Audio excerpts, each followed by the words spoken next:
Namaskaram from Telangana, India's youngest state.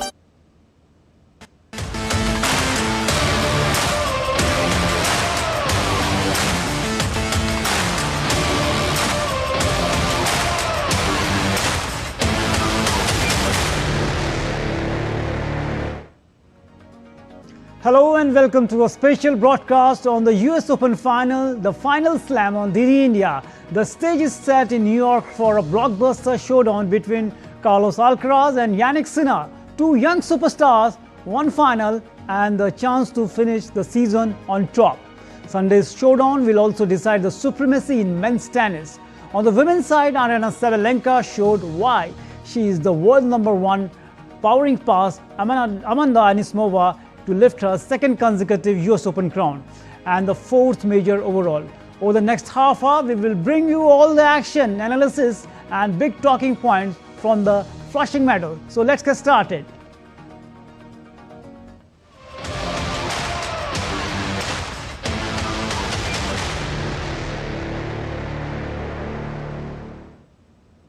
And in men's singles, Jannik Sinner and Carlos Alcaraz clash in the blockbuster title contest.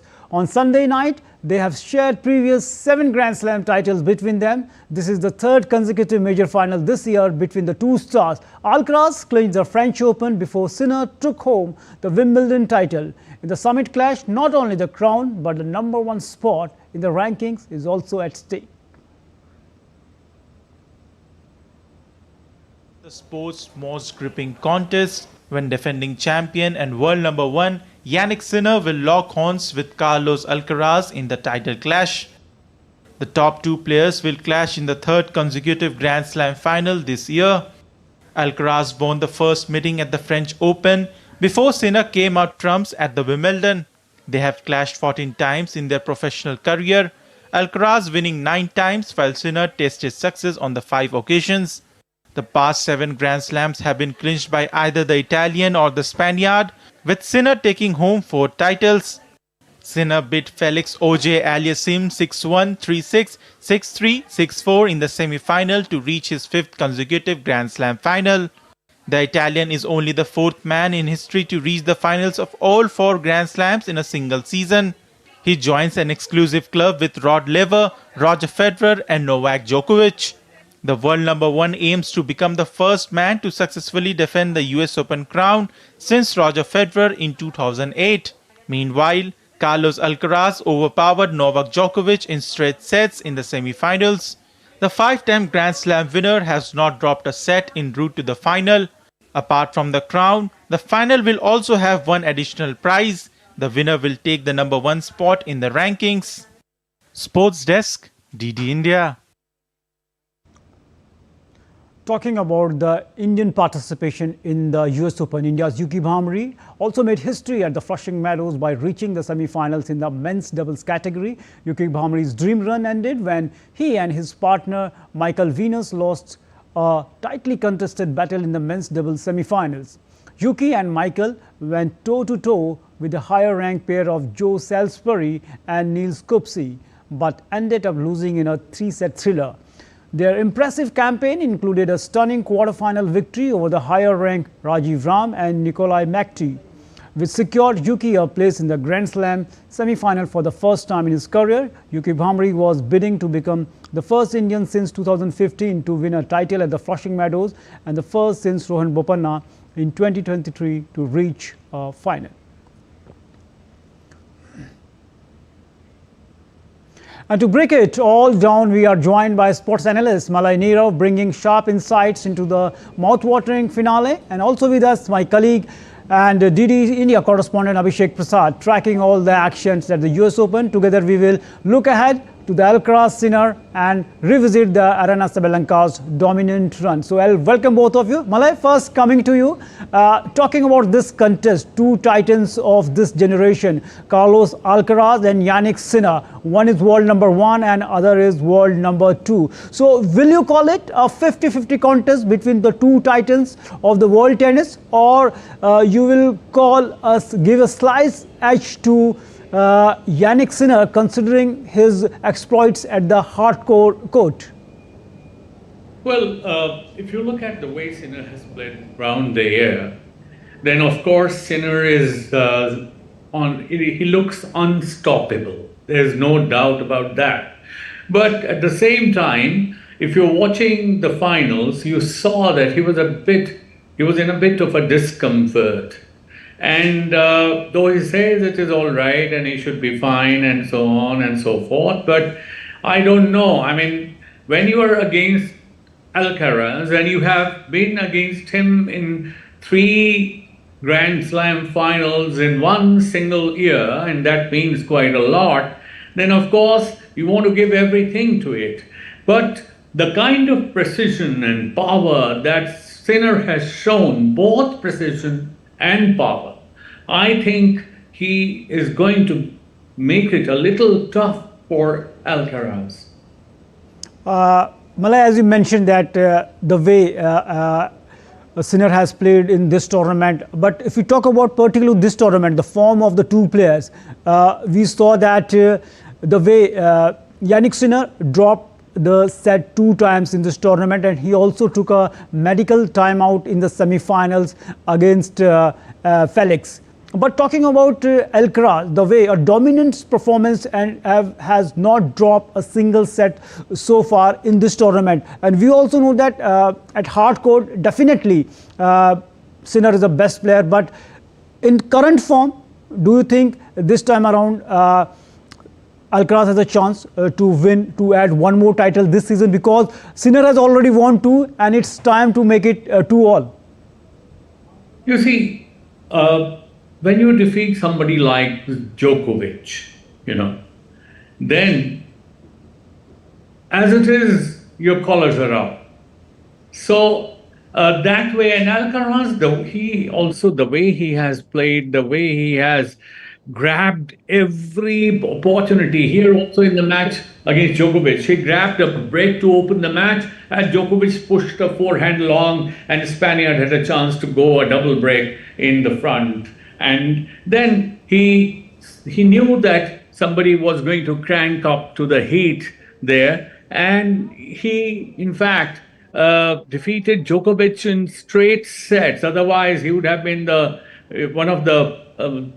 as you know, he would have won the Grand Slam at the age of 38, or he would have gone to the finals. So that would have been a great feeling for him. But again, when he defeats Djokovic, you know that he will be going there all out. He doesn't want to stop anywhere before he has the crown on his head, at Flushing Meadows. So, he has been playing very well. There's no doubt about it. And this person, his only loss that came to Sinner was in Wimbledon final, if I rightly remember. And therefore, the 22-year-old Spaniard is seeking his 6th major and 2nd in New York after winning the title in 2022. And he'll be playing top-ranked Sinner. So it's going to be a great contest. Definitely, it's going to be a great contest between the world number 1 and the world number 2, and both of them have played fantastic tournament tennis throughout the last 2 years, sharing the last 7 Grand Slam between them. Also joining us, DD India correspondent Abhishek Prasad. Abhishek, we have seen the dominance of we can say the big 2 after the dominance of the big 3 in the world of tennis. We saw last 2 decades were dominated by the big 3, Nadal, Djokovic, Federer, and now the 2 youngsters are coming and taking that baton ahead. So how you look this rivalry between Carlos Alcaraz and Yannick Sinner, considering the fact that the dominance in the men's tennis is continued by the few players? Definitely, Narayan, these big 2 players, Carlos Alcaraz and Yannick Sinner, has redefined the modern tennis rivalry in the past few years. Earlier, what we saw, the big 3 used to dominate the tennis for over more than 2 decades. And after the exit of 2 of the big players, Rafael Nadal and Roger Federer, that rivalry diminished, and then the baton passed to these 2 big players, Yannick Sinner and Carlos Alcaraz. In their prime time, Roger Federer, Rafael Nadal, and Novak Djokovic dominated every court, every Grand Slam. When they were at their prime, they used to play long matches and have created many moments which will be remembered by fans and tennis pundits. But like in every sport, baton has to be passed, and you cannot play longer, you cannot play forever. So and it's good for the game of tennis also, with the kind of rivalry this both players Alcaraz and Sinner is playing. We term as Sincaraz, and their rivalry started in US Open 2022, where Alcaraz defeated Sinner in the quarterfinal. Thereafter, Alcaraz has take the hold of have nine wins against Sinner, who has 5 wins. So the rivalry, this has passed the baton. Earlier, when the big three used to play, then there certain players came like Stanislas Wawrinka, Andy Murray, but they could not create that space. Those big three didn't give them the space to dominate the game further. So, but with Alcaraz, you see Alcaraz, the way he has single-handedly defeated Djokovic in the semi-final shows his dominance, his dominance over the game. The hold he has over his forehand is immense. So I think this is the good for the game of tennis also, that new players are coming. There is Sinner, there is Alcaraz, there is also Alexander Zverev, Taylor Fritz. So it will be today a new king of New York City will be decided. A new king of the New York City will be decided, as Abhishek is saying. Malay, as we were discussing the big three and also the big two of the young, we can say the next generation, the present and the future of the world tennis. One thing I want to know, we are saying that Carlos Alcaraz defeated Novak Djokovic, but one thing is that Novak Djokovic at its peak can defeat Carlos Alcaraz at its peak. Do you think if Djokovic would have been at his peak in his full fitness, would it have been possible that he lost the match? In that case, I am asking. Look, coming back is a part of the game. The way one comes back is very important in making and carving out the future of any player. If you look at Roger Federer, the way he came back, the kind of resilience that he had shown was just inimitable. It was just enviable and nothing more than that.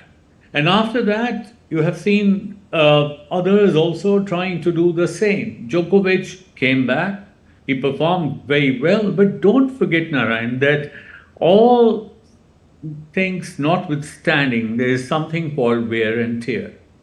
See, how long can your body go? Now, here is a man, just if you look at, I'm just comparing Djokovic and Sinner. Look at the age of Sinner. At 24 years, 22 days. He's today 24 years, 22 days, this Sunday, and he is bidding to become the youngest man in the Open era to play in finals of all 4 Grand Slam tournaments in one season. It hasn't happened after Roger Federer. And he was 25 years, 33 days, if I remember rightly, in 2006.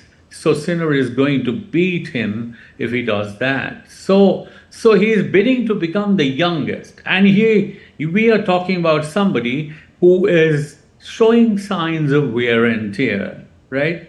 And there can always be a comeback. But right. Djokovic of 2 years or 3 years back will not be seen again continuously on different types of courts in the Grand Slams. Definitely, it's not possible to bring back the past. We know that age is a factor. We can't say that age is a number. Age is a factor too. Now, moving to the women's section, where we know that what happened last night, world number 1, Aryna Sabalenka has etched her name further into the history of the world tennis. In New York, Sabalenka defeated America's Amanda Anisimova in straight sets to lift her second consecutive US Open crown. With this victory, she also becomes the first woman since Serena Williams to defend her title at the Flushing Meadows. Here is more on her landmark triumph at its Flushing Meadows. Aryna Sabalenka delivered another display of power and poise to retain her US Open crown. The world number 1 defeated 8th seed Amanda Anisimova 6-3, 7-6 under the lights of Arthur Ashe Stadium to claim her 4th Grand Slam singles title, all of them on hard courts. Sabalenka stamped her authority early, breaking Anisimova's serve twice to pocket the opening set. But the American, backed by a packed home crowd, fought back bravely in the second set, even breaking Sabalenka when she was serving for the title at 5-4. That only delayed the inevitable. The defending champion steadied her nerves in the tiebreak, eventually sealing the match on her 3rd championship point before collapsing to her knees in celebration. The victory makes Sabalenka the first woman since Serena Williams in 2014 to successfully defend the US Open title. It also extends her Grand Slam final record on hard courts to 4 victories, underlining her dominance on the surface. She now has 2 Australian Open and 2 US Open titles under her belt. At just 27, Sabalenka has firmly established herself as the game's premier force, and with back-to-back US Open titles, she has ensured her place among the sport's greats. Her numbers continue to grow impressive. A 100th career Grand Slam match win, a 34-6 record at the US Open, and 56 victories already this season, more than any other player on the WTA Tour.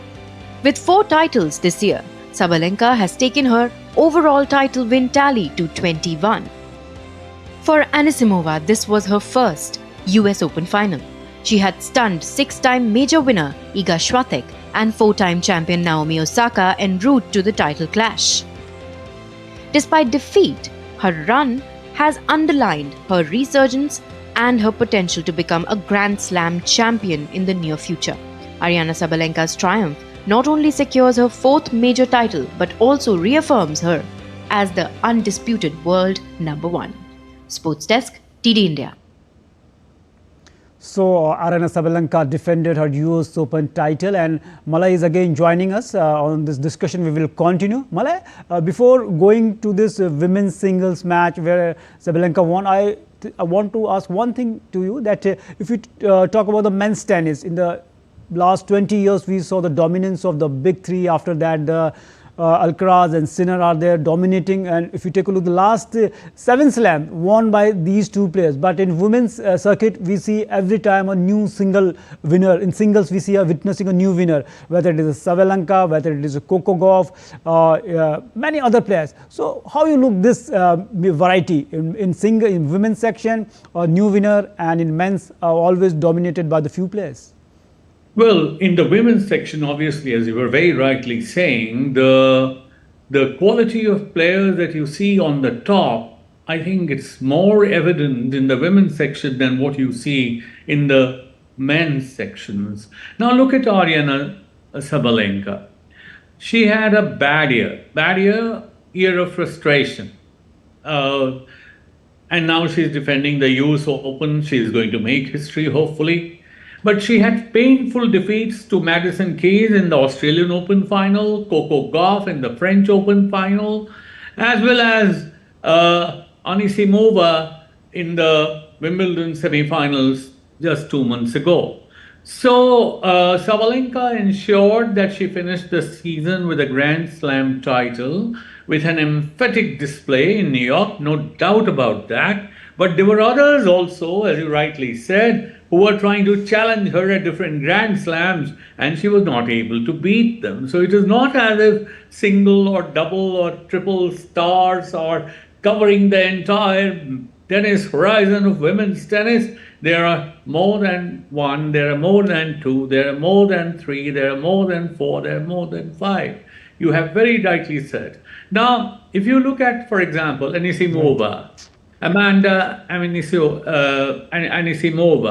Now, Amanda Anisimova was seen struggling in the final, as you would have seen during her Open final. She had to suffer defeat at the hands of Sabalenka, but she was a different player altogether when you saw her at Wimbledon. And she was struggling with her service yesterday, because she could not see the ball against the white roof of Arthur Ashe Stadium. That is her complaint. Now, the thing is that she may have a genuine problem, but then if she was not playing, even then there were many others who would have come there and taken her position. So, though Sabalenka retains her title and world number one, no doubt about that. She is probably the best. Right. We cannot say the best because she's one of the best. When you lose in 3 of the 4 major Grand Slams in 1 year, you can't be seen as the best or the second best.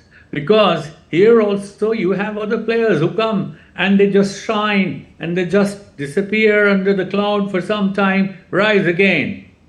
So this is the case of women's tennis currently in the world.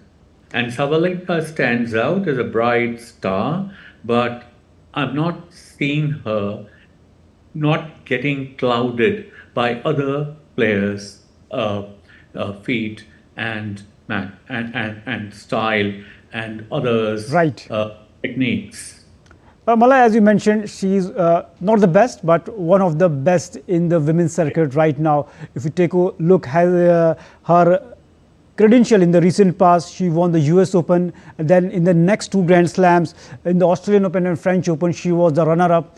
And in the Wimbledon 2, she lost to Anisimova in the semi-finals and again winning the US Open. So do you think, as you mentioned, that she's one of the best, but she is the most dominant in the women's circuit right now. So what makes Sabalenka one of the most dominant? What are the key traits of his game, her game?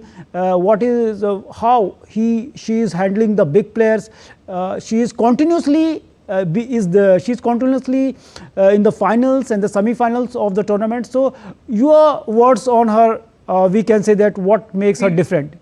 See, there are 2 or 3 things. First, her brilliance, no doubt about it. Right. I mean, she's unbeatable when it comes to service. Again, the power, endurance, standing there, the grit, the determination. Also, baseline tennis that she plays sometimes is fantastic.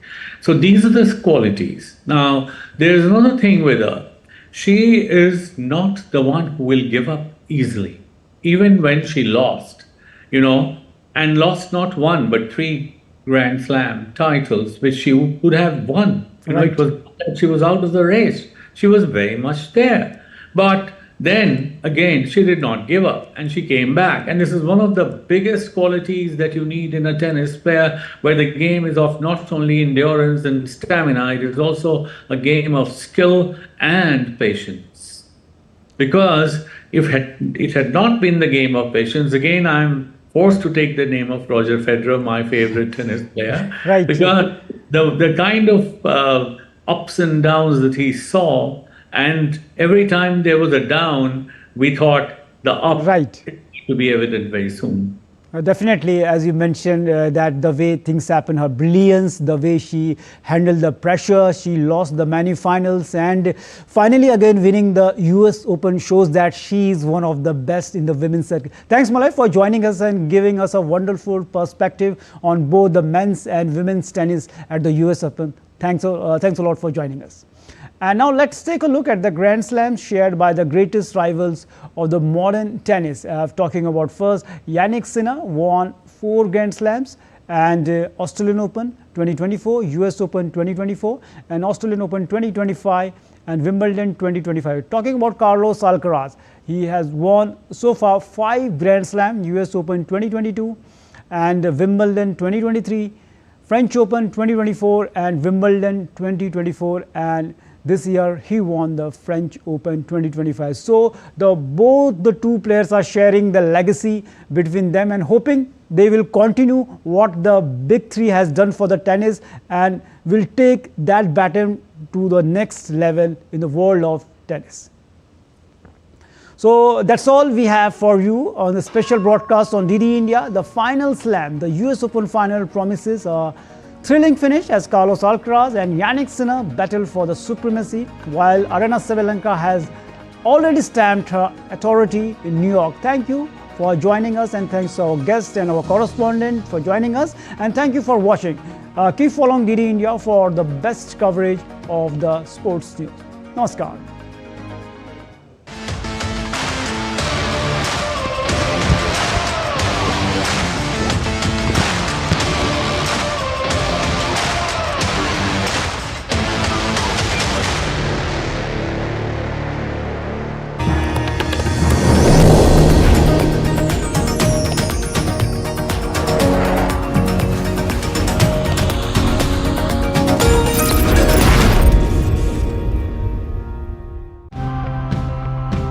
We're always on the move, to the market, to work, to meet our friends. But how often do we stop and think about, is there a cleaner, affordable and eco-friendly way to travel?